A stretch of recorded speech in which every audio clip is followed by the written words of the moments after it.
Lo dijo en la primera hora. Yo le preguntaba a Belkis fuera de micrófonos cómo vio el debate del día de ayer. ¿Ah? ¿Te aburriste? ¿Fue un debate interesante, argumentado? ¿Cómo viste el debate ayer, Belkis? Fue un debate intenso. Yo uno de los aspectos que destaco previo al debate como tal fue la posibilidad que hubo de escuchar a representantes de distintas organizaciones, de la sociedad civil, en donde tú tuviste las posturas diversas, ¿no? De un lado, quienes en efecto están a favor de la ley como tal y quienes la cuestionan, lo mismo que se evidenció a lo largo del debate por parte de los asambleístas. Datos muy duros, cifras muy duras que se expusieron. Se dijo, por ejemplo, que según información de la Fiscalía, diariamente se denuncian en el país al menos 11 violaciones, diariamente. El 60% de víctimas son niñas menores de 14 años.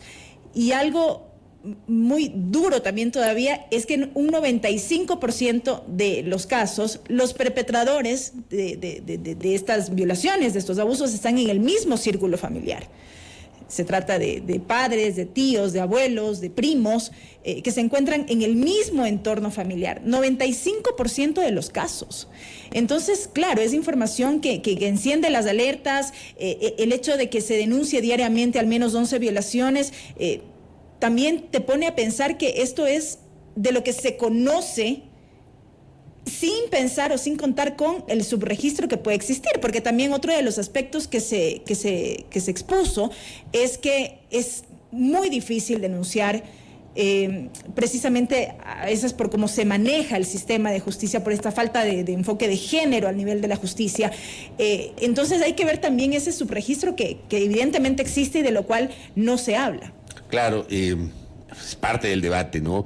Ampliemos un poquito los conceptos a propósito de lo que pasó el día de ayer. Le agradecemos a nuestra invitada Jimena Cabrera. Ella hasta hace poco se desempeñó como directora del Mecanismo de Prevención de la Violencia contra la Mujer y basada en género de la Defensoría del Pueblo. Digo, hasta hace poco, entiendo que ya no cumple esas funciones, pero sigue haciendo vocería porque estuvo a cargo de este tema. Jimena, ¿cómo está usted? Bienvenida, buenos días. ¿Cómo le va? Buenos días, estimado Fabricio, estimada compañera, qué gusto estar acá con ustedes. Efectivamente, soy Jimena Cabrera Montúfar, la delegada oficial de la Defensoría del Pueblo para tratar los temas de la ley, porque, mientras estuve trabajando en el mecanismo de género, fui quien lideré y coelaboré incluso el proyecto de ley que ayer estuvo pues debatiéndose. Muchas gracias. Jimena. Con Belkis Sánchez, mi compañera, vamos a generar justamente esta entrevista esta mañana. Yo quiero pedirle primero una valoración del debate del día de ayer. Usted incluso fue recibida por el Pleno de la Asamblea Nacional. Pero ¿cómo siente que se desarrolló este primer debate, Jimena? Bueno, el debate fue bastante arduo, fue un debate muy importante. Considero que hubieron muchísimos aportes de alguna forma, pero de otro lado también se pudo no apreciar ya posiciones, si se quiere, personales, que atraviesan sobre todo la subjetividad de cada asambleísta, pero también muchísimas, si se quiere, creencias, pero además noto que muchísima también información errada, ¿no? Primero, sobre las competencias que tiene la Corte Constitucional, y segundo, también un poco sobre el trabajo que hizo la Defensoría del Pueblo, y tercero, el propio trabajo que ha hecho la Comisión de Justicia durante este tiempo, y además que ha sido parte y acompañante del proceso, incluso de talleres, de sensibilización, de comparecencias, donde hubieron más de 32 comparecencias durante este tiempo en la Comisión de Justicia para que llegue el informe que el día de ayer pues pudieron leerlo y que ya es de conocimiento público, ¿no? Correcto. Hablemos un poco de estos nudos críticos que evidentemente saltaron a la vista a lo largo del debate. De un lado el tema de la objeción de conciencia, de otro lado la temporalidad, sobre lo cual se dijo mucho. Hubo posturas diversas en el sentido de que es necesario establecer plazos, hay quienes dijeron que no. ¿Cómo mira usted esta discusión puntual?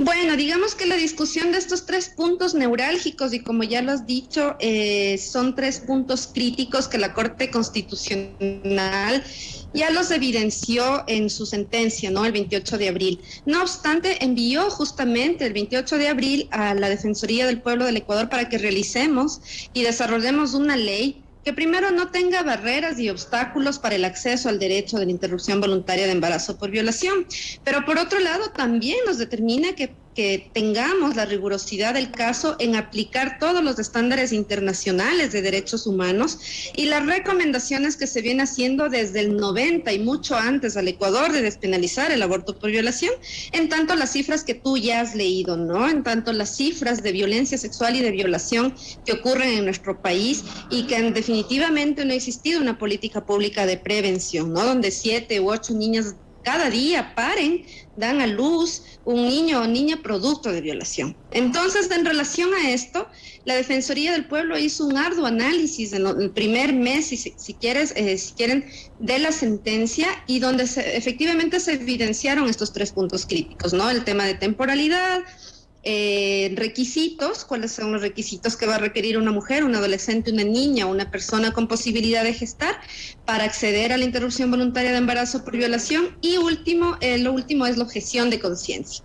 Ante estos 3 puntos nosotros recibimos más de 600, si se quiere, posturas a través de un cuestionario nacional que realizó la Defensoría del Pueblo, que se emitió vía WhatsApp, vía correos electrónicos, incluso hicimos una plataforma, enviamos por todos los medios y tuvimos 600 respuestas de gran parte de la sociedad civil, incluso juristas, defensores y defensoras de derechos humanos. Luego de esto realizamos una gran jornada participativa de talleres y socialización de lo que se iba a ir construyendo en cada territorio. Recuerden que la Defensoría del Pueblo se encuentra en las 24 provincias y allí participaron gran parte de las organizaciones y sociedad civil en general. Asimismo, se generó, después de hacer el análisis, la sistematización de esta información y generar un procesamiento riguroso de esta información, y ya sistemáticamente veníamos haciendo un análisis jurídico comparado, veníamos ya investigando, haciendo el análisis, sesiones permanentes con asesores internacionales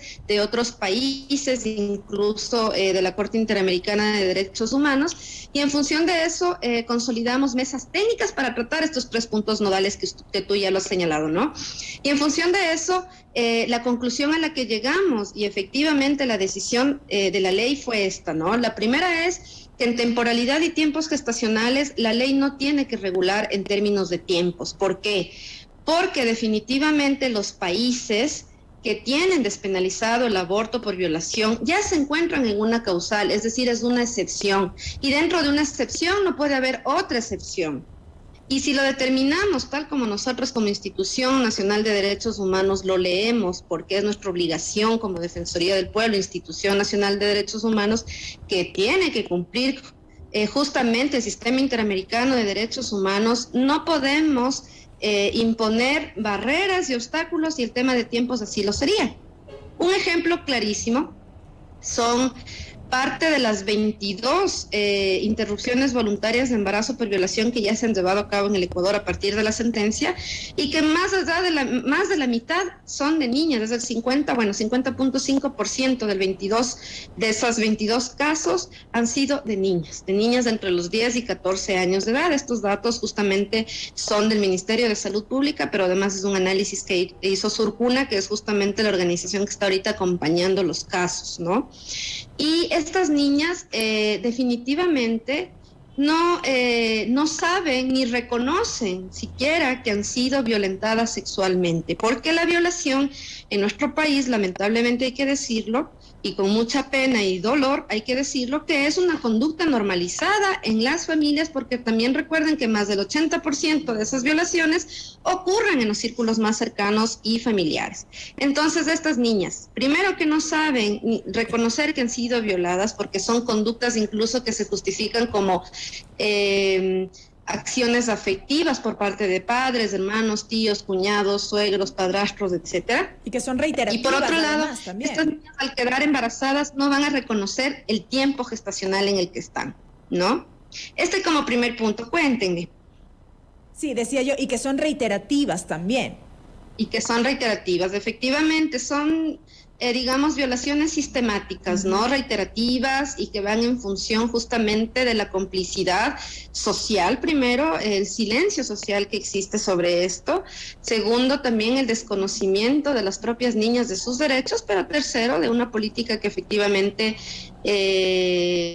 una política no de prevención ni de acción sobre estos casos, porque además los casos que se denuncian, y esto me lleva al segundo punto, de todos los casos que se denuncian, solamente el 1% de los casos que se denuncian llegan a una sentencia, ¿no? Y por eso es que las mujeres ya más adultas y las adolescentes no denuncian el tema de la violación. ¿Por qué? Porque cuando una mujer, ¿no es cierto? Incluso las niñas, yo que soy también experta en el tema justo de violencia sexual, he sido acompañante por más de 15 años de mujeres, niñas y adolescentes víctimas de violencia sexual. Conocemos el drama y las tragedias que tienen que vivir las mujeres que después de ser abusadas sexualmente, violadas, hacen pública la denuncia, cuentan este tipo de actos atroces. Y lo que sucede es que gran parte de las familias, por ejemplo, hasta las expulsan de sus casas. Y estas son las niñas que luego tienen que ir a las casas de acogida, a las adolescentes igual las expulsan porque hacen público una denuncia de violación por parte de su padrastro, de su padre, de su hermano.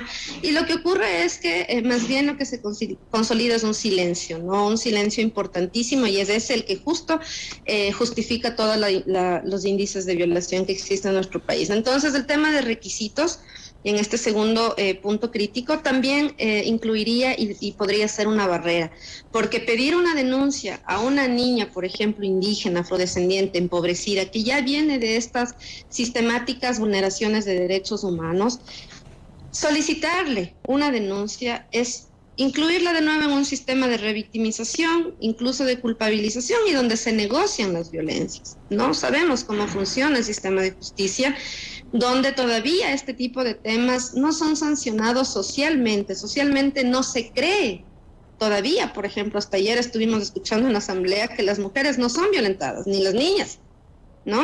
Las estadísticas mienten más o menos. Entonces, en esas creencias sociales que tenemos, es imposible solicitar una denuncia a una niña, a una adolescente, a una mujer, para ponerle sobre ella de nuevo el peso de la denuncia, ¿no? Y allí la solución y la decisión que tenemos como Defensoría del Pueblo, que tuvimos en la ley, es que los galenos, los médicos y médicas, quienes realicen interrupción voluntaria de embarazo por violación, notifiquen, porque además por ley tienen que hacerlo, notificar, ¿no es cierto?, que tienen una paciente quien ha llegado con este tipo de situación, y emitan la notificación y remitan a Fiscalía para que realicen el procedimiento legal, pero que este peso de la denuncia no recaiga en las víctimas, ¿no? Y eso es importante decirlo. La ley tuvo en el centro a las sobrevivientes y a las víctimas como sujetos de derechos, que es lo que nos compete como Institución Nacional de Derechos Humanos, pero también es por mandato constitucional de la Corte y el Sistema Interamericano de Derechos Humanos. Entonces, allí esta denuncia es incompatible primero con causal violación. Incluso si leemos como un derecho humano, el derecho humano no requiere de requisitos, ¿no? El principal, digamos, fundamento aquí fue un principio importantísimo, que es el principio pro persona y buena fe, que es siempre interpretar la norma en función del beneficio y los derechos humanos de las víctimas, pero además de creer en la palabra de las víctimas, Jimena, ¿no? Jimena, yo le quiero preguntar, porque esto también ha sido materia de mucho debate. El día miércoles, por ejemplo, tuvimos una interesante tertulia aquí en esta mesa de trabajo con la activista Ciel Buendía y el asambleísta Ricardo Vanegas. Ambos coincidieron en que, claro, hay una decisión de la Corte Constitucional y la Corte Constitucional ya dictaminó que en el Ecuador se ha despenalizado el aborto por violación. Y lo que ha dicho la Corte es: Defensoría del Pueblo, preparen un proyecto de ley, Asamblea Nacional, debatan y tramiten y aprueben ese proyecto de ley. Pero digo, dentro de este debate, aparentemente uno de los temas más álgidos es el tiempo. Ricardo Vanegas dice 5 semanas para practicar el aborto. Silvia Buendía dice al menos 22 semanas. Incluso Silvia Buendía va más allá y dice probablemente podríamos incluso discutir no poner en la ley un plazo específico, sino establecer o dejar en manos del médico, del profesional de la medicina, que decida cuándo procede o no el aborto. ¿Cuál es la posición de la Defensoría? ¿La Defensoría en el proyecto original propuso algo en ese sentido? Estimado Fabricio, como le señalaba, la decisión de la Defensoría del Pueblo como institución nacional que responde y debe responder en este como en cualquier otro caso es de respaldo absoluto a los derechos humanos de las personas que han sido vulneradas. Y en este caso tenemos una población históricamente vulnerada, que son niñas, que son adolescentes y que son mujeres, las más empobrecidas y precarizadas de nuestro país. Entonces, ¿qué es lo que le voy a decir, Fabricio? Y es lo que fuimos analizando como institución, ¿no? Porque la decisión sí fue que efectivamente va sin tiempos, la ley está sin tiempos, digamos, gestacionales, porque una ley orgánica, además, no sé si eso también lo dijo Silvia, y el asambleísta Vanegas, una ley no puede regir por casos particulares, tiene que ser una ley general. Las leyes no pueden llegar a intervenir en casos particulares, ¿no? Sino, como ustedes lo han dicho, efectivamente una de las posibilidades es que los propios médicos y médicas tomen las decisiones por cada caso, pero nosotros no podíamos ir a normar cada caso, ¿no? Eso es una lectura médica, es una lectura ético-bioética, si quieren, bioeticista de cada médico. Porque si en la ley se pone temporalidades, quienes van a quedar afuera, lamentablemente, y va a ser muy doloroso, son las niñas. ¿Por qué? Porque las mujeres adultas probablemente podamos tener acceso a reconocer hasta en qué edad gestacional nos encontramos si hacemos un cálculo probablemente de cuándo ocurrió la violación. Las niñas llegan a los hospitales, a las clínicas, diciendo que les duele la barriga, que tienen bichos incluso, y terminan reconociendo un embarazo. Si está más allá de las 20 semanas, ¿qué va a ocurrir? Que se le va a negar el aborto a esa niña. De eso estamos hablando de las situaciones más graves y que no son minoritarias en nuestro país. Las mujeres que quieren abortar van a abortar, sea en la semana 1, en la semana 5, en la semana 15, en la semana 20 y en la semana 30. Aquí hay otra cuestión importante que también los asambleístas tienen que tomar en cuenta, inclusive y de manera importante el asambleísta Vanegas.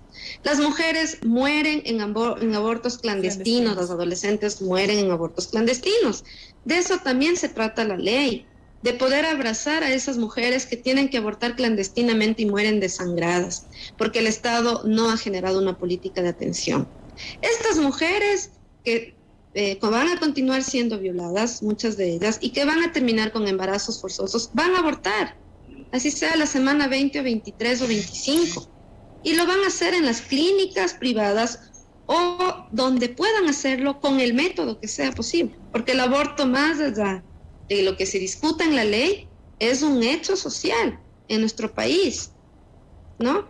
Entonces, el tema de temporalidad tiene que ser debatido no en función de las creencias que tenemos de lo que aparentemente pasa con el producto que se está generando en la gestación.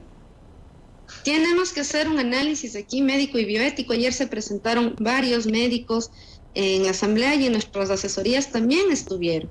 Y señalaron que ellos realizan interrupciones voluntarias de embarazo o violación después de la semana 20 incluso. Por ejemplo, cuando se encuentran, recuerden que también el país tiene la causal salud y vida. Cuando una mujer corre riesgo su vida y su salud, realizan interrupciones más allá de las 20 semanas y muchas de ellas han sido seguras. Entonces, eso tiene que analizarlo efectivamente los médicos y médicas, pero no podemos interponer ya de plano en una ley, ¿no es cierto?, una barrera de este tipo.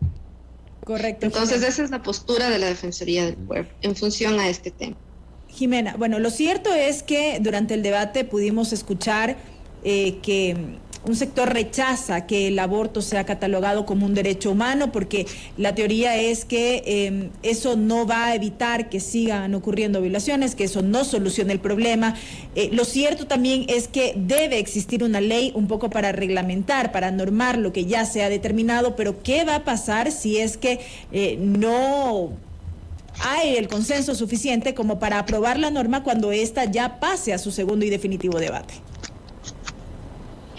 Bueno, sí, ayer reconocimos y conocimos varias posturas de los asambleístas en función a esto. Y con respecto a tu pregunta, ¿no? De qué es lo que efectivamente va a suceder con el debate, qué es lo que está pasando porque no hay consensos, creo que es importante decir dos cosas. La primera es esta justamente preocupación que tienen algunos asambleístas por las sanciones y que no se ha pensado, incluso la Corte no ha pensado en qué se va a hacer, ¿no es cierto?, con los agresores sexuales, y que la violación va a seguir siendo un hecho. Efectivamente va a seguir siendo un hecho, pero eso no es responsabilidad de la Corte Constitucional, ¿no? Y no es responsabilidad tampoco única de la Defensoría del Pueblo. Los asambleístas y las curules ya fueron ganadas hace meses y no han realizado ninguna política de prevención sobre la violencia sexual y no han generado incidido en política pública al respecto. Y el país, durante todo este tiempo, no ha generado ninguna política, el Estado ecuatoriano. Entonces, la pregunta que nos hacemos quienes estamos liderando este proyecto de ley es justo en el momento, ¿no es cierto?, en el que se está tratando un tema que más bien lo que quiere hacer es un poco mermar ya toda esa omisión del Estado en cuanto a la prevención de la violencia sexual en nuestro país, de todas esas políticas que han omitido esta realidad para las mujeres y las personas con posibilidad de gestar. La Corte Constitucional ha tenido que atender justamente desde el año pasado, durante todo el 2020, demandas de inconstitucionalidad, que no es una. Fueron como 10 u 11 demandas de inconstitucionalidad que llegaron para que se despenalice el aborto por violación. ¿Por qué? Porque las circunstancias para las mujeres han sido así en este país, ¿no? Entonces no nos negamos de ninguna manera a que existan políticas de prevención de la violencia sexual y también inclusive leyes que sean más sancionadoras. Pero ya existe una ley penal, existe un Código Orgánico de Integral Penal, existe una Comisión Interamericana de Derechos Humanos, ¿no? Y no es aplicada en nuestro país. ¿Qué está haciendo el Estado para justamente sancionar esos casos? Ya lo habíamos dicho, solo el 1% de esas denuncias llegan a sanciones y llegan incluso a ser sentenciados, ¿no? Entonces, de nada sirve, digamos, pensar solo de esta mirada. Y les voy a decir ya como un análisis más sociológico y de investigación de la violación en nuestro país y de la violencia sexual, que también hay que leer el tema de la violencia sexual como uno de los tipos de violencia más generalizados, sistemáticos, pero normalizados en el país. Es de difícil entendimiento. La violación no ocurre a la fuerza, ¿no? Porque nos imaginamos como al violador, esta persona que nos amarra, que está, si quieren, que está, ¿no es cierto?, que ha consumido algún tipo de droga y que ocurre en lugares inseguros, en lugares oscuros, etcétera. Esto ocurre, ¿sí? Pero la gran mayoría de violaciones se dan en los hogares, se dan en los espacios privados. Entonces, el Estado no ha querido, ¿no es cierto?, romper el silencio sobre eso. Entonces, eso es lo que les solicitamos también como mujeres y como activistas y como defensoras de derechos humanos, que el Estado haga, ¿no? Y que socialmente, además, aprendamos a prevenir este tipo de violencias. Y eso tiene que efectivamente ser una política de prevención y de acción sobre el tema. Entonces, más bien vamos a estar a la espera que alternativamente a esta ley se genere, ¿no es cierto?, ya con motivación legislativa. Los legisladores tienen las capacidades y las competencias de hacer, de generar estas leyes, que ya lo hagan, que ya lo realicen, que ya estén conversando con las instituciones de educación, MIES, Ministerio de Salud, Ministerio de Gobierno, para que realicen estas políticas, ¿no? Más bien nosotros como Defensoría del Pueblo estamos abiertas y a las órdenes para acompañar estas políticas, ¿no? Y nosotros como Institución Nacional de Derechos Humanos seguiremos acompañando este proceso y a las víctimas y sobrevivientes quienes acompañan la Defensoría del Pueblo, ¿no? Correcto, Jimena. Le quiero agradecer por este contacto vía telemática para conocer obviamente la postura de la Defensoría del Pueblo, que ha tenido un papel preponderante. La Defensoría preparó el insumo inicial, el proyecto de ley que luego llegó a la Asamblea Nacional por orden de la Corte Constitucional. Jimena, gracias por el tiempo, que tenga un buen día. Muchísimas gracias a ustedes, buen día y nada, seguir atentos y atentas a este importante proyecto e histórico debate en nuestro país. Muy amable. A Jimena, que tenga buen día. Igualmente para usted. Igualmente para usted, muchas gracias. A Jimena Cabrera, exdirectora de Prevención de Violencia contra la Mujer de la Defensoría del Pueblo, en diálogo aquí en La Primera Hora por Sonorama, la gran señal nacional. Hemos tenido esta semana, querida audiencia, las posiciones, diversas posiciones, la tertulia esta semana con Silvia Buendía, con Ricardo Vanegas, Le habíamos invitado a la asambleísta Geraldine Weber para que también participe de ese diálogo. Nos dijo que sí, luego nos canceló. Me bloqueó en el Twitter sin haberle dicho nada. Digamos, es parte de... Esos son los radicalismos que uno muchas veces no entiende. Hoy hemos escuchado a la Defensoría del Pueblo. Hay que seguir debatiendo este tema con las diversas visiones que tienen los diferentes actores. Belkis, de aquí, digamos, es imposible. Yo sé que obviamente en la política nada es imposible, pero por los tiempos es imposible que esto se retome antes de fin de año, ¿verdad? Es muy complicado porque tiene que pasar para análisis nuevamente a la comisión que deberá elaborar el informe para segundo debate. Hay que tomar en cuenta que la próxima semana ya inicia el receso legislativo a partir del 16 justamente de este mes hasta finales de año. Las actividades legislativas como tal a nivel de comisiones, de pleno, se retomarían desde enero. Salvo que exista alguna intención quizá de la comisión que ha tramitado este tema de mantener sesiones para poder avanzar, pero yo al menos lo veo complicado. Sí, casi imposible. Bueno. Primera plana, todas las noticias, todas las voces.